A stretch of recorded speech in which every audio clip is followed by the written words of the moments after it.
E agora a gente vai falar com o Gustavo um pouquinho mais aqui sobre o agronegócio também. Ô Gustavo, começo falando para você explicar para nós. Aí temos uma boa notícia em relação à cidade de Ponta Grossa. A cidade de Ponta Grossa exporta mais de 1 bi no mês de setembro e esse daí foi um valor recorde para o mês de setembro. É isso, né, Gustavo?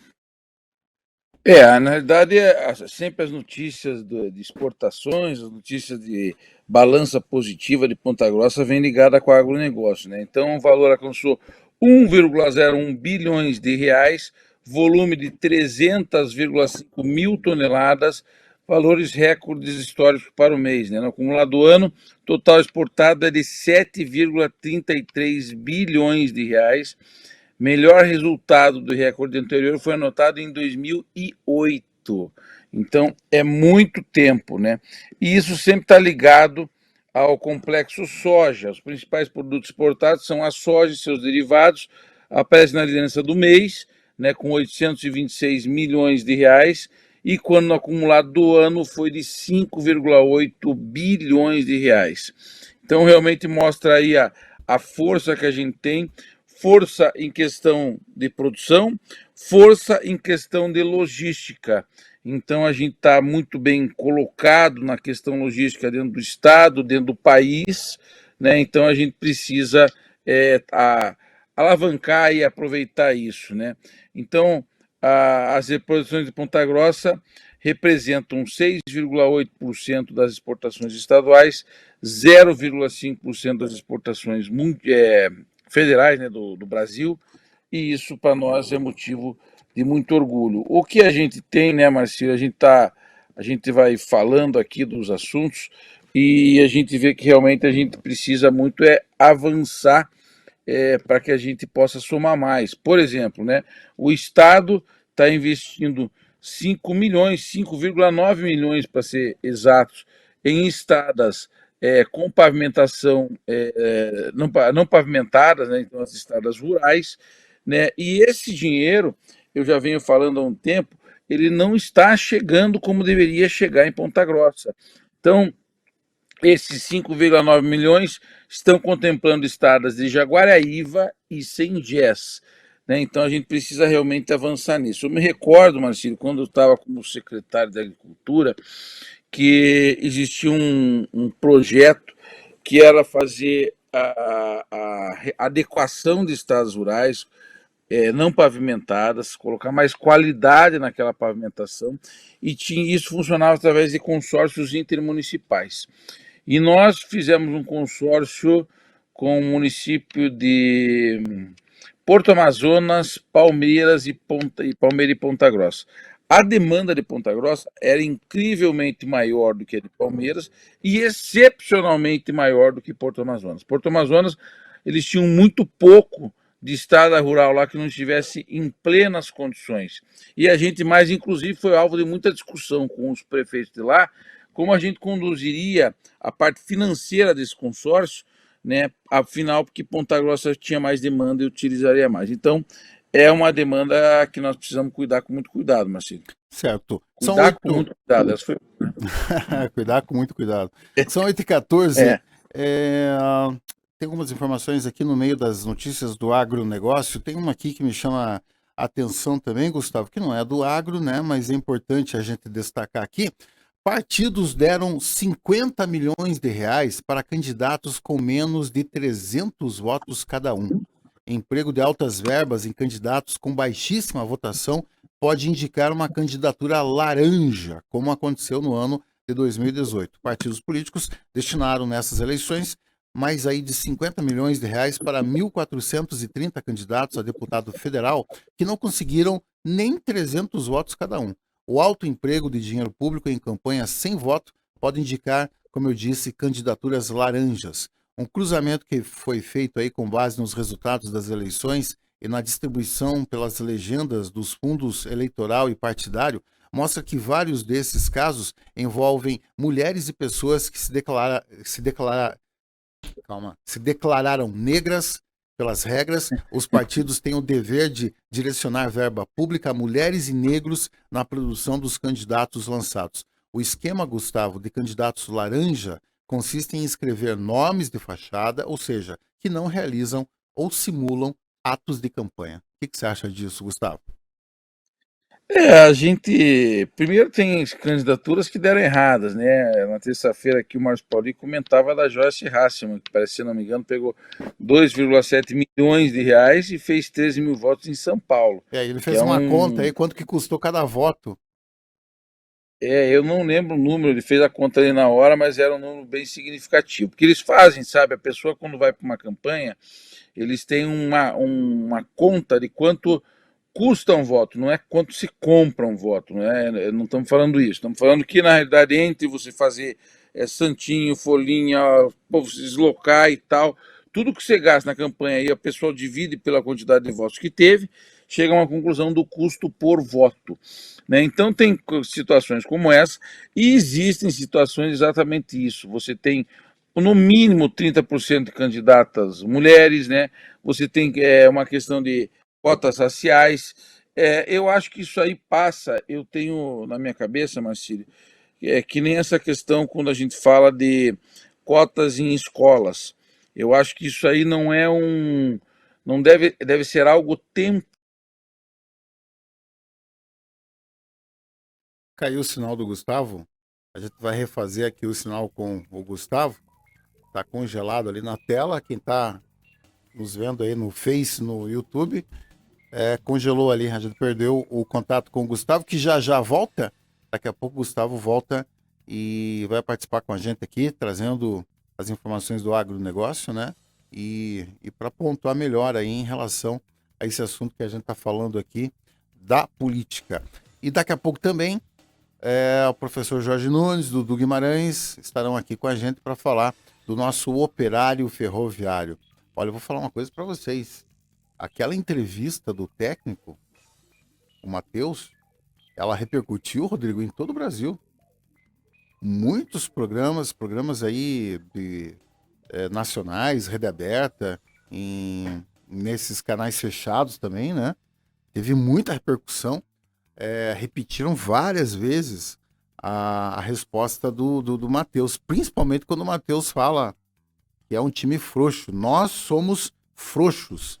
Isso repercutiu bastante. Não só na TV e nos noticiários e naqueles programas de esporte, mas também o pessoal aí da internet, né, nas redes sociais, o pessoal do Twitter falou bastante, né? Então eles tiraram aquele trechinho ali da fala do Matheus que chamou o time de frouxo, então repercutiu bastante. Mas em instantes, daqui a pouco, o professor mais o Dudu, eles voltam aí com informações do operário ferroviário, né? Porque agora é só abraçar a viúva, né, Gustavo? Voltou, Gustavo? Tá aí? Voltei. Na realidade, Marcílio, a possibilidade matemática existe, né? É, Matematicamente mas tem ela que existe, vencer 5 mas partidas, todas.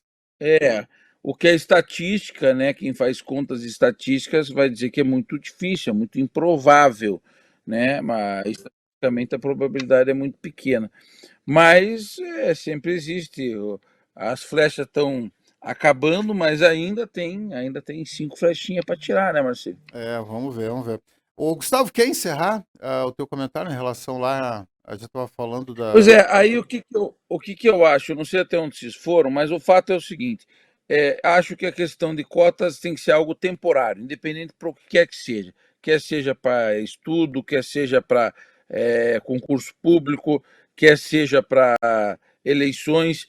E outro problema seríssimo é que quando você tem os partidos políticos que têm donos, né? E esses donos muitas vezes têm interesse em ter um candidato nessa linha, né? Esse é um problema. Então você precisa ter o interesse das pessoas em participar, o efetivo interesse da mulher, dos pessoal que tem cotas raciais, que eles podem vir naturalmente sem a necessidade de impor nada, e aí os partidos destinarem dinheiro. Eu ainda continuo com o posicionamento que as pessoas deveriam poder fazer a sua candidatura sem ter um partido político, uma candidatura avulsa, e deveriam ter recursos. E os recursos que a gente paga para esse pessoal fazer campanha deveriam ser distribuídos de modo igualitários, mesma condição para todos os candidatos. Não tem por que você pôr um dinheiro público, porque, veja bem, tudo que é público, Marcílio, tem uma premissa, é que o público ele tem que ser igualitário. O jeito que me tratam no local público tem que ser igualzinho ao jeito que te tratam. Nem eu, nem você pode ter nenhum tipo de benefício, né? Então, por que que numa campanha política que o recurso é público, alguns recebem mais e outros recebem menos? Não poderia. Deveria ter sido igualitário. Então, essa é a minha opinião sobre esses assuntos, né? São 8h21. O Gustavo, eu já falei aqui, mas se o Gustavo quiser dar uma incrementada aí, que a OEPG ela está procurando voluntários para tratamento de clareamento dental. Então, quem quer clarear os dentes, né, gratuitamente, não precisa pagar nada, o nosso ouvinte aí pode ser um voluntário, Gustavo, né, para fazer esse clareamento dental. Eu acho que aí a Carol até falou lá no início que o importante disso é é que as instituições têm necessidade, tendo também no agronegócio, de aproximação com a população, aproximação com o produtor, enfim, quem for, e eles fazem muito mais que isso, viu, Marcílio? Você pode fazer tratamentos dentários nas universidades, né? E isso a pessoa tem que procurar. E aí a gente tem como a gente avançar nesse sentido. A gente tem como dar uma qualidade para as pessoas. A questão bucal vai muito além da estética, né? Que aí o clareamento um pouco é uma questão estética, né? Mas é uma questão de saúde, uma questão de qualidade de vida, e essa questão as pessoas se atenham que as universidades com certeza podem te ajudar, podem me ajudar, né? Podem ajudar todos nesse sentido. Só 8h22. Você viu, Marcelo, Oi, Gustavo. que o PIB do Paraná cresceu 3% no trimestre? É essa que eu ia passar aí para você. A informação que o PIB do estado do Paraná cresceu quase que 3% no trimestre, ou seja, no primeiro trimestre do ano, Gustavo. E o que a gente trouxe uma notícia do Paraná, trouxe uma notícia de Ponta Grossa, e eu acho que isso é importante, que diz assim, o Paraná está no rumo, estamos no caminho certo. O que a gente precisa, no nosso caso, na nossa casa, no nosso quintal, como a gente fala, é isso um pouco que o Paulo, inclusive, estava falando. Como a gente, que eu perguntei ao Paulo, como a gente desburocratiza. Você veja, a hora que o Paulo falar para. A gente fala aqui no Paraná, ele vai precisar de 4, 5 anos para. Não, acho que falou até mais, acho que até 8 anos ele falou, para a gente colocar um aterro em operação. 8 anos. Viu, Marcelo? Em 8 anos a tecnologia já virou, já tem coisa nova. A gente já podia estar lá na frente. Então a gente precisa, no Paraná e principalmente nos Campos Gerais, a gente precisa estar se concentrando muito disso. O secretário, né, ex-secretário de Desenvolvimento Sustentável, o Márcio Nunes, quando ele assumiu a sua cadeira, ele no seu discurso, eu não sei se foi para o nosso setor do agro ou foi um discurso geral, e eu sempre destacava isso para ele. Ele falou que ele era a pasta mais importante no estado do Paraná. Por que, secretário? Porque tudo que vai entrar de recursos, investimentos, a indústria, tem que passar pelo processo de licenciamento.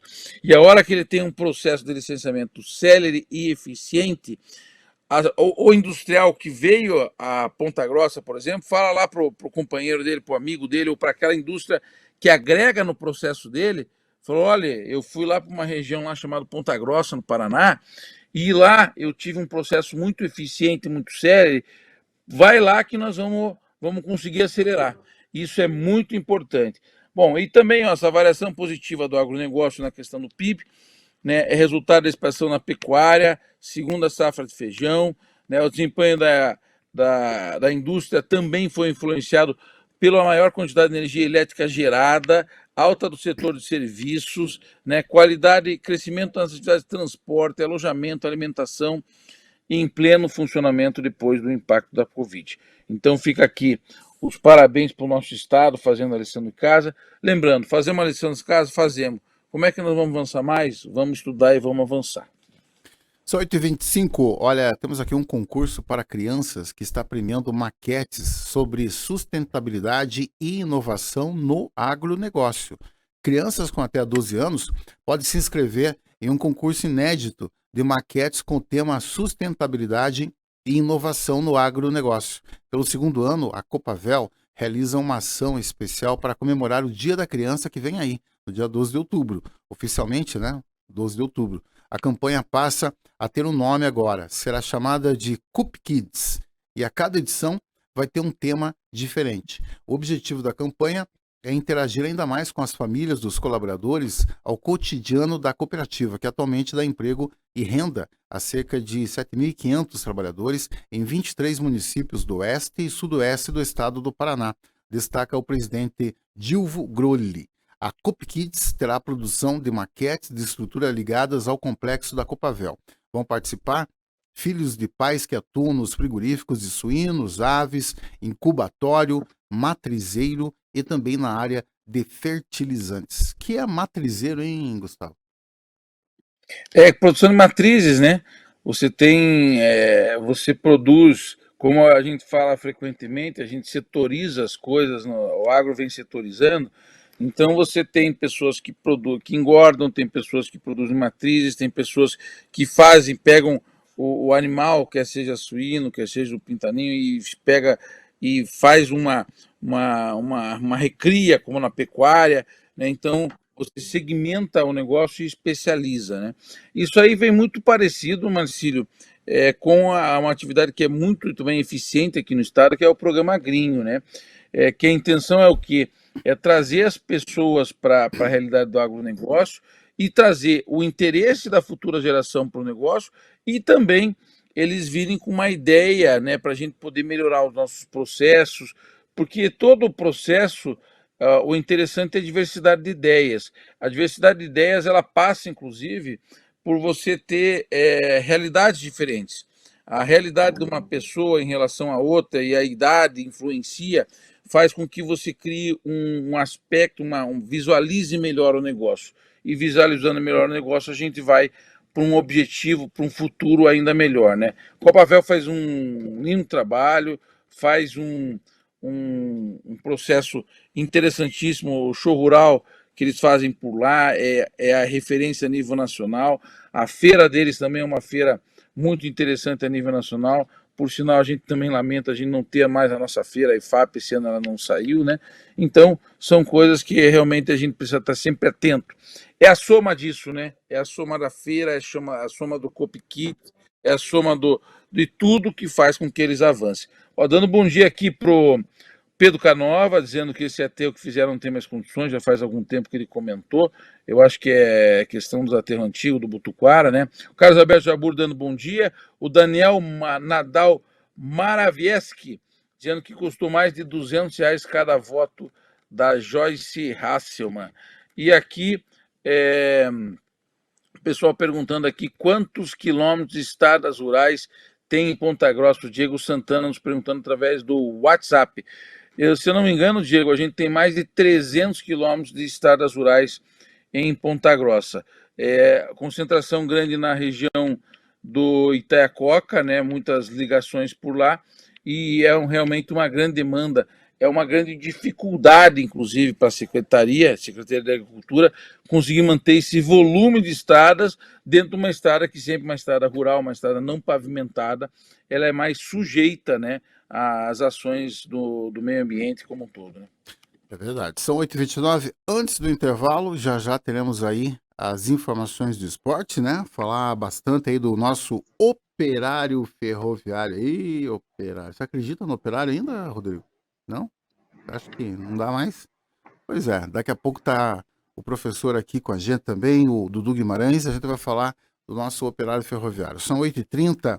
O Gustavo, agora eu vou jogar gasolina aí, porque os institutos de pesquisa estão na alça de mira, né? Estão aí no momento, estão sendo muito criticados. E ontem saiu a primeira pesquisa do segundo turno, a pesquisa do IPEC, e revela aí as intenções de voto para Lula e Bolsonaro no segundo turno.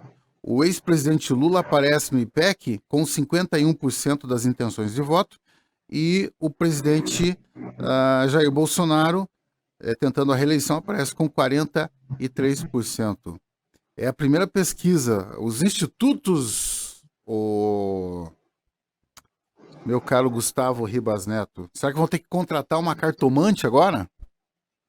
É, né, eu na realidade não acredito nos institutos já há bastante tempo, né? Acho que eles não, ou não têm uma metodologia adequada, ou existe uma má-fé nesse processo. Mas o fato é que erram muito, né? E esses erros muitas vezes influenciam a população. O que fica de sugestão é que você deve fazer o seu processo.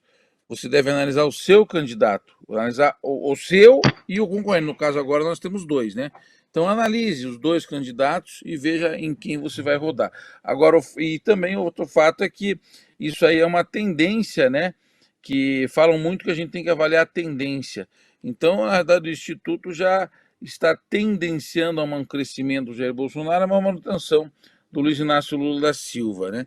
Mas que eu acho que a grande demanda nossa, a população, olha, analise os candidatos, estude, veja, vá um pouco além das palavras e veja o que foi feito. O que foi feito durante seus governos, seus mandatos, efetivamente. Sabe, Marcílio, eu, quando, quando estive como secretário, muitas vezes eu tinha aquela questão: você tem muita demanda, você tem muito trabalho, você tem muita coisa para fazer, e você precisa ver a efetividade.